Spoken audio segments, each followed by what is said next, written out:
I lost my heart a long time ago to a gentleman who I married. And he ended up one night, we're going to bed, it's late at night. He goes, I think I might have had a stroke today. And he rolls over to go to sleep. And it's like, I'm wide awake. It's like, no, you can't. We've got to go to the hospital. You just can't roll over and be in bed. We have to check this out. And he did. And he says, no, I'm fine. He was in denial. And just this last summer, he ended up almost dying because of blood clots that were migrating from his leg to his lungs, and they said if it had gone to his heart, he would have been dead. And when you have somebody that you love, that you've lost your heart to, it's a terrifying experience, and it affects you. And it affected our children who were there also. And we had kids coming from different states driving in because they were so worried about their father and about the thought of losing their father.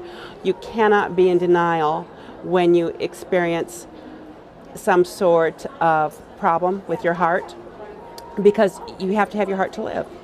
And no matter the age, I'm a teacher. I had a student, when he was in 6th grade, his father died 2 days before Christmas. And that certainly impacts the entire family. And so you can't be in denial. Even if you don't care about yourself, care about the ones who love you and do something about that. Don't be in denial. Seek the help that you need so that they don't have to go through all the worry and they don't have to go through the potential loss. We have always been members of the Y, the whole family, and we exercise regularly, but it's been more important to look at diet now. And it was interesting because I got something that was a treat this last week, and my husband said, let's not do that anymore. And I thought, he's right, because we have made changes to our diet.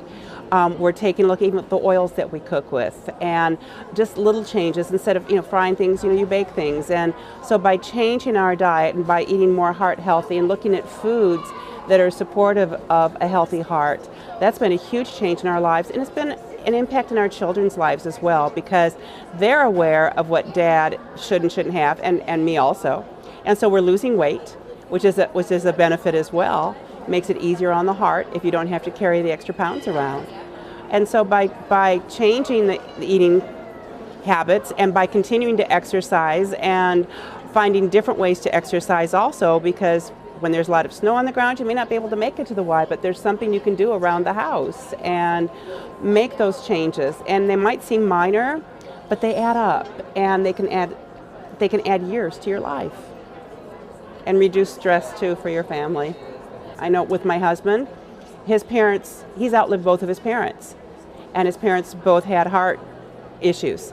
And I know the year that he hit the age that his dad did, and his dad survived his mother by quite a few years, he had a very difficult year, but he has a different lifestyle that he has chosen to live, and that has enabled him to live longer.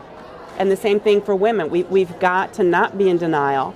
We have to talk about this. We have to educate our friends, and I'm a teacher, and I feel I have an obligation to teach my students as well, not just the subject I'm supposed to teach them, but if I can teach them to be healthier, and if there's things that I can do. In fact, I got some equipment to use. I teach physics, and for fluid pressure, I got exercise machines that we can go ahead and use in the classroom.